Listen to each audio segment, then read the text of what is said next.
होळी आली की आपोआपच आठवते ती गरमागरम पुरणपोळी, तुपाचा सुगंध आणि घरभर दरवळणारी गोड चव. आज आपण बनवणार आहोत अगदी पारंपरिक पद्धतीने बनलेली पुरणपोळी, जी मऊ लुसलुशीत आणि चवीला अप्रतिम लागते. त्याचबरोबर आपण कटाची आमटी पण बनवणार आहोत. चला तर मग सुरुवात करूया. आधी साहित्य बघू. पुरणपोळीसाठी आपल्याला लागणार आहे 1 वाटी चणा डाळ, 1 वाटी साखर, इथे मी साखर घेतली, तुम्ही गूळ पण घेऊ शकता, 2 चमचे तेल, त्याचबरोबर मीठ, त्यानंतर बडीशेप आणि वेलची पूड 1 चमचा आणि हळद 1 चमचा. त्यानंतर मी इथे 2 वाटी बारीक दळलेलं गव्हाचं पीठ घेतलेलं आहे. त्यानंतर आपल्याला कणिक मळण्यासाठी पाणी लागणार आहे. सगळ्यात आधी पीठ मळून घ्यायचं आहे, म्हणजे पीठ चांगलं भिजलं जाईल. तर पीठ मळण्यासाठी मी 2 वाटी गव्हाचं पीठ घेतलेलं आहे. पीठ हे बारीक दळलेलं असावं आणि ताजं असावं. यामध्ये घालूया चवीपुरतं मीठ, अर्धा चमचा हळद टाकायची आहे, म्हणजे कणकेला चांगला पिवळसर कलर येईल. त्यानंतर 2 चमचे तेल टाकायचं आहे, जेणेकरून कणिक आपली मऊ होईल. हे सगळे जिन्नस आपण व्यवस्थित पिठामध्ये मिक्स करून घ्यायचे आहेत आणि मग थोडं थोडं पाणी घालून पीठ मळायला सुरुवात करायची आहे. कणिक लगेच सैल करायची नाही, थोडं थोडं पाणी घालून मगच मळायची आहे. आपण चपातीला जसं पीठ मळतो तसं पीठ मळायचं आणि मग नंतर थोडं थोडं पाणी घालून पीठ सैल करून घ्यायचं. कणिक जास्त घट्ट पण नको आणि जास्त सैल पण नको. कणिक चांगली मळून घ्यायची आहे आणि मऊसूत करायची, जेणेकरून आपल्या पोळ्या मऊसूत होतील. कणिक मळून झाल्यानंतर कणिक मऊ राहण्यासाठी त्याला तेल लावायचं आहे आणि किमान 20 ते 30 मिनिटं कणिक झाकून ठेवायची.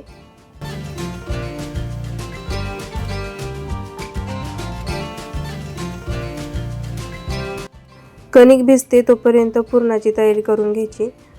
त्यासाठी कुकरमध्ये 3 वाट्या पाणी घ्यायचे.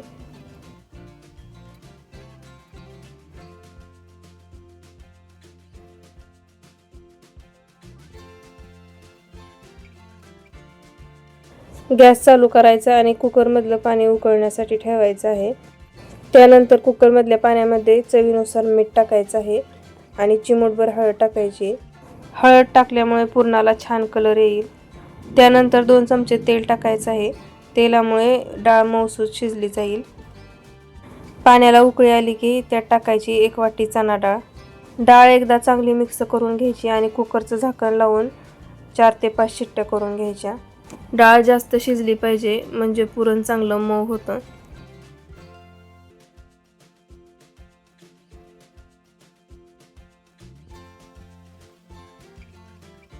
पाच शिट्ट्या झाल्यानंतर कुकरमधली सगळी वाफ गेल्यानंतर कुकर उघडायचा आहे. डाळ आपली व्यवस्थित मऊसूत शिजली का ते चेक करायचे. तर आपली डाळ व्यवस्थित मऊ शिजलेली आहे. आता आपल्याला याचा कट काढून घ्यायचा आहे, म्हणजे त्यासाठी पुरणाची चाळण घेऊन त्यावरती डाळ टाकायची. कटाची आमटी करण्यासाठी ह्यातलीच थोडीशी डाळ बाजूला काढून घ्यायची. डाळीतलं सगळं पाणी नितळल्यानंतर आपण डाळ परतण्यासाठी घ्यायची. शिजलेली डाळ परतत असताना ती मंद आचेवरती परतायची आहे. इथे मी 1 वाटी हरभऱ्याची डाळ घेतली होती, त्यासाठी 1 वाटी साखर वापरली. तुम्हाला गूळ वापरायचा असेल तर गूळही वापरू शकता.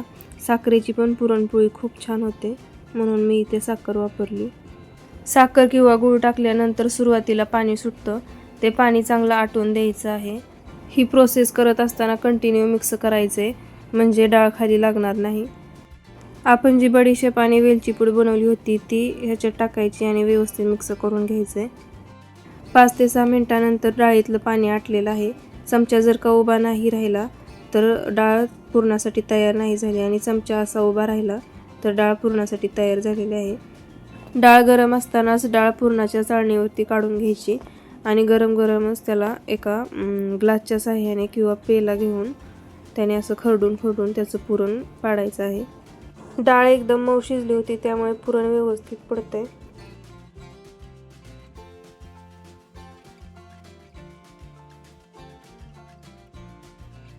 पुरण पण आपलं अगदी मऊसूत झालेलं आहे. बघू शकता ह्याचा गोळा लगेच तयार होतोय आणि एकदम मऊ पुरण झालंय. कणिक मळून झाली, पुरणही तयार झालं, तोपर्यंत आपण कटाची आमटी करून घेऊ. त्यासाठी मी 1 भाजलेला कांदा, 2 लाल मिरची, खोबरं, लसूण आणि कोथिंबीर मिक्सरच्या भांड्यात टाकून त्यात थोडं पाणी टाकून ह्याचं बारीक वाटण करून घ्यायचं आहे. ही जी आपण डाळ साईडला काढली होती त्यात पण भरपूर असं पाणी टाकून फिरवून घ्यायची.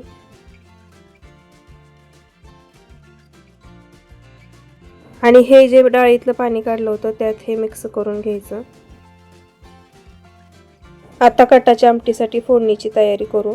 त्यासाठी एका पातेल्यात तेल टाकायचं. तेल चांगलं तापलं की जिरे टाकायचे, मोहरी टाकायची आणि चांगली तडतडून द्यायची.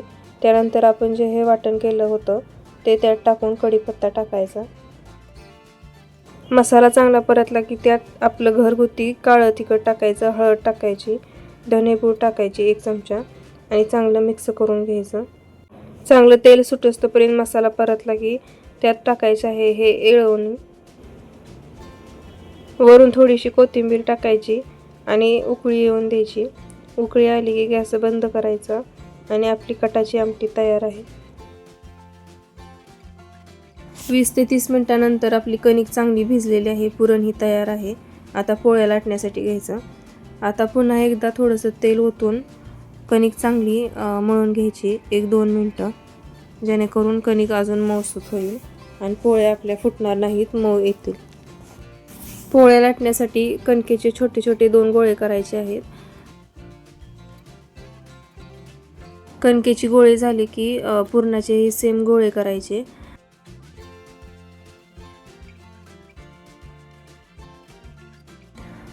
आता कणिक थोडीशी पिठात बुडवून घ्यायची जेणेकरून हाताला पीठ चिटकणार नाही आणि अशी गोल गोल वाटी करायची.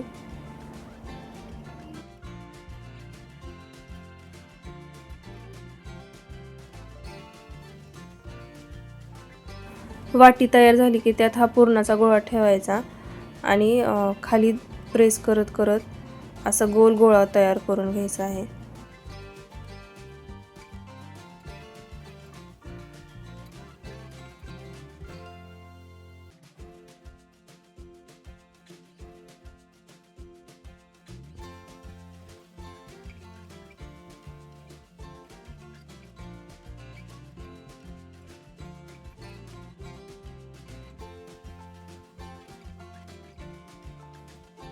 पोळी लाटण्यासाठी दोन्ही आपले गोळे तयार आहेत.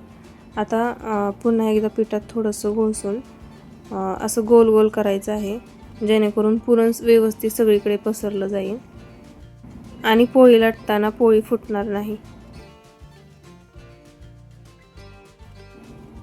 आता पोळी अशी गोल गोल फिरवत लाटायची आहे आणि हलक्या हाताने लाटून घ्यायची आहे म्हणजे पोळी फुटणार नाही आणि खाली चिटकणार नाही. पीठ एकदम थोडंसं लावायचं आहे, जास्त लावायचं नाही म्हणजे पोळी वातड होणार नाही.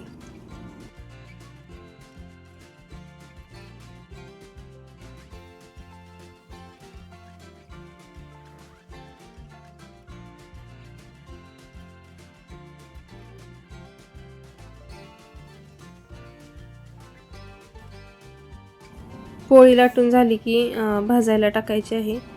भाजताना तुम्ही तेल लावू शकता किंवा तूप लावू शकता. पोळी दोन्ही बाजूने छान मध्यम आचेवरती भाजायची.